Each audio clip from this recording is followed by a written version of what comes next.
Contrôler chacun de ces ventilateurs PC peut sembler assez compliqué à première vue, mais en vrai pas du tout, au contraire. La technique montrée dans cette vidéo sera celle avec le BIOS et non avec un logiciel, ce qui est un plus, comme ça vous n'aurez pas à en installer. Pour exemple ici on va utiliser les ventilateurs d'un water cooling, et bien entendu ça fonctionne pour tous les ventilateurs connectés à la carte mère, et non en Molex.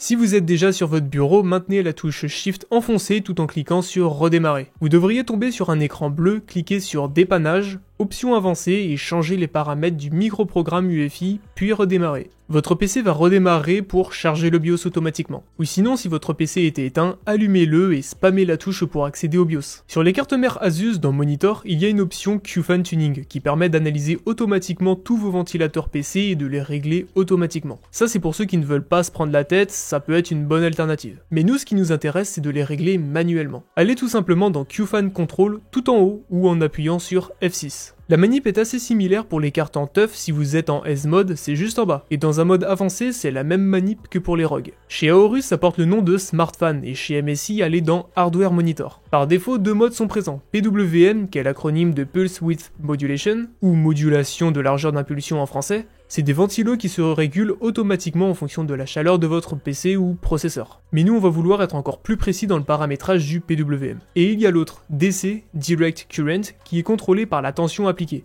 Le mieux maintenant étant PWM, puisque maintenant tous les ventilateurs de Ventirad ou de Water Cooling le sont. N'oubliez pas de changer le mode Speed Control sur manuel, ou sinon les options seront grisées et vous ne pourrez pas changer les valeurs de la courbe, notamment sur les cartes mères Aorus et TUF. À gauche nous avons les ventilateurs connectés à la carte mère via le port Sysfan ou Chafan, avec le nom du port précis. En bas de la courbe nous avons plusieurs modes précis par défaut. Le Full Speed peut être intéressant si l'on recherche un petit coup de frais pendant une minute ou deux par exemple. La courbe de 0 à 100 vers le haut représente la charge utilisée des ventilateurs, tandis que celle en X représente les degrés si votre machine atteint un certain palier. On peut aussi régler la vitesse de la pompe, mais par défaut elle est réglée à 100%, et je vous déconseille d'y toucher car elle est réglée de base par le constructeur sur 100%, et c'est la vitesse d'une pompe à laquelle elle doit tourner par défaut. Sinon, libre à vous de faire vos propres réglages, voir comment votre système réagit, et une fois que vous voulez attribuer les valeurs, n'oubliez pas de sauvegarder vos modifications en faisant un F10 ou en vous rendant dans Tool et Save Changes and Reset. C'est tout, il n'y a rien de plus compliqué à ça, n'oubliez pas de nous suivre sur les réseaux et moi je vous dis à la prochaine pour une future vidéo. Salut!